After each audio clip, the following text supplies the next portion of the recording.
Connie Kolosey, Director of Media, Text, and Digital Learning. Thank you for joining us today. In our episode, we are going to visit Jacobson Technical High School and classroom and learn about Adobe Spark.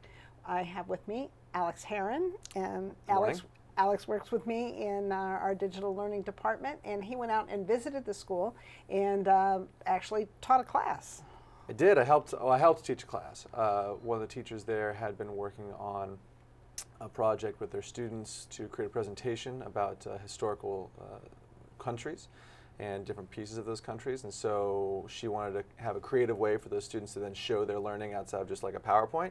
And so I thought Adobe Spark would be a great way. So I showed her students, got her students working with that, and showed them how to make an Adobe Spark, turn it in, and we were able to do all of that in 45 minutes because it's so easy to use.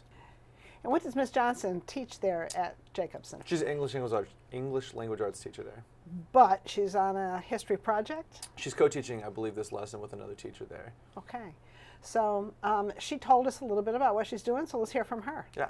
We do a lot of collaborative learning at Jacobson, and I've teamed up with the world history teacher to find out what their timeline was and what their pacing guide was.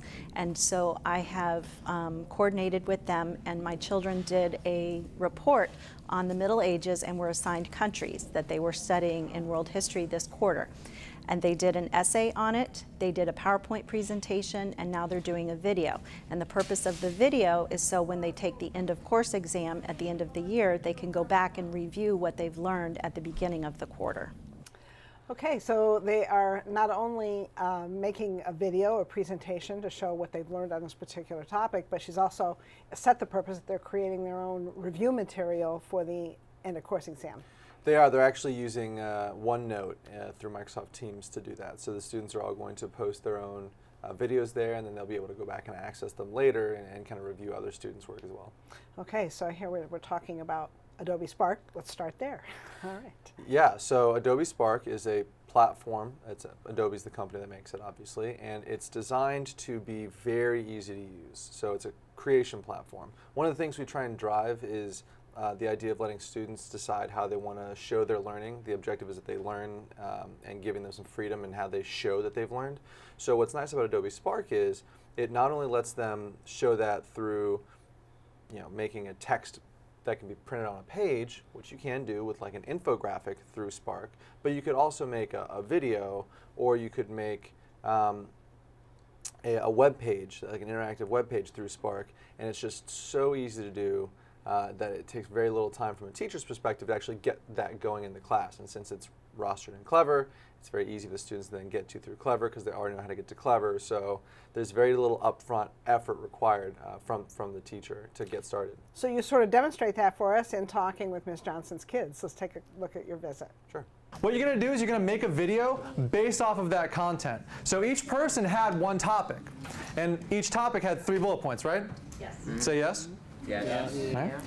What you're going to do is make a video on your topic specifically. So you're going to have a slide for each one of those bullet points, essentially. Okay, once you've gotten your files open, I want you to go back to Clever, and what we're going to do is we're going to scroll down on this page till we get to the Adobe Spark logo, or you can search for it if you want. It's the yellow and black one, so we're looking for a Spark for Education. That's it right there. And I want everyone to be on this page. Not this page, but this page.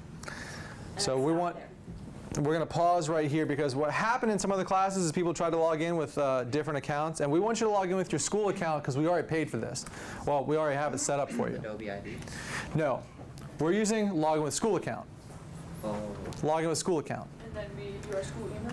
And what you have to do, and this is important, yes, it's going to be the email. So archerd2@pcsb.org. Make sure you include the @pcsb.org, otherwise it won't work. Again, if your neighbors, check your neighbors, help them out, make sure they're getting logged in here. And we're going to actually close this page out. Not the whole window, just close this little intro thing. So we're on this page right here. Now there are templates in here. You can use Adobe Spark to make web pages. You can use Adobe Spark to make infographics, posters, social media banners, things like this. We're going to use it today to make a video. So I want you to click where it says video, and then scroll all the way to the bottom. Now they have templates for these. We're going to start from scratch where it says create a video. So scroll to the very bottom. Now you've been here before, so you're actually going to click right here, start from scratch. If you've been there before, it's at the top right where it says start from scratch. And you're going to do a video.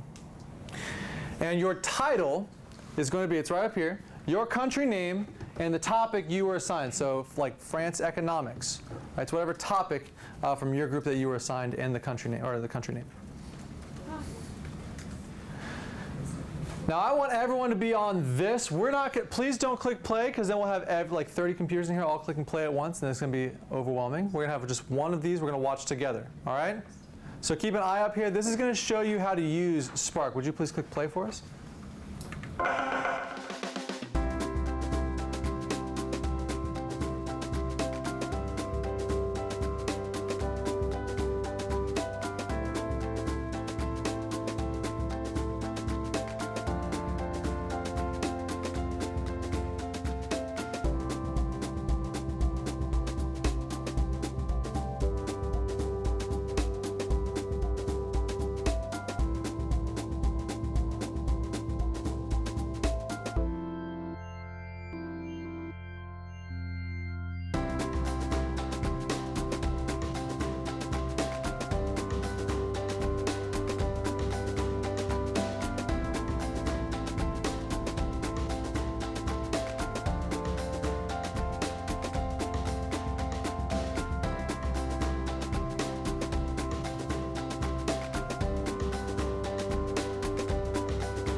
All right, so they went to Clever.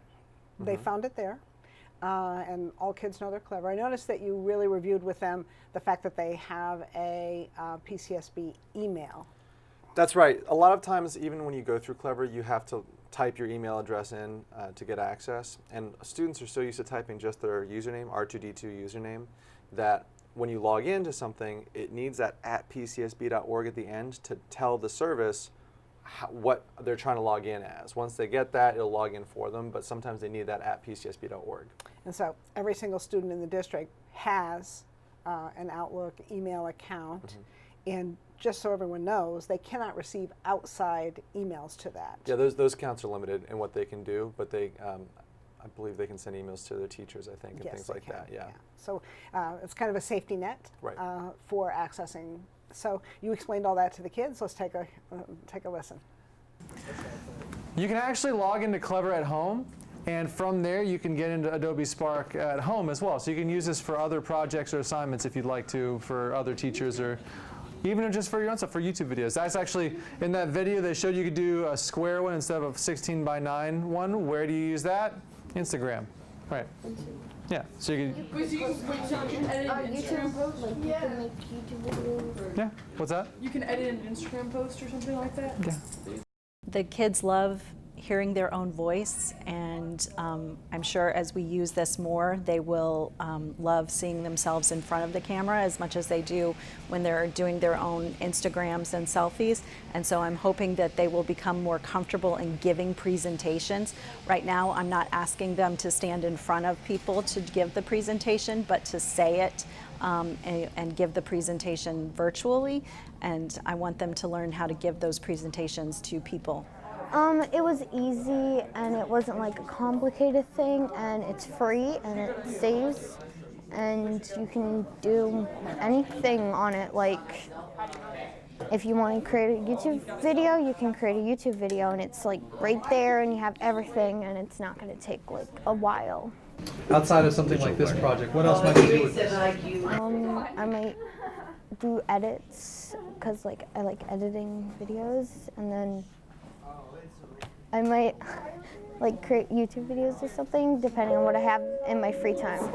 The Video Spark is so easy to work with. The kids are learning it in one class period and have created an entire video based on their presentation. And so I think the ease of use for the software is what's making it so much more appealing to them. I think what this does is it takes the kids to the level that they're comfortable with in using technology, and showing them how we can marry what they know in the real world with what we're doing in an education platform. And so by doing that, I hope that they will use it not just in their social world, but use it to become more creative in their educational world as well. You get to explore with like photos and like different type of music. What do you think about getting to use the Creative Commons photos, like having the photos searched right in there without having to go find other stuff? At first it was a little like weird, because when we typed in something it came up with like something else, but once you like get used to how how it can be worded, it gets easier to find more things that you want instead of getting like something off topic of what you typed in. Well, one of the things the kids are nervous about is presenting in front of large groups. We've noticed a lot of anxiety in kids because they're just not used to that, but they have no problem posting their life on social media.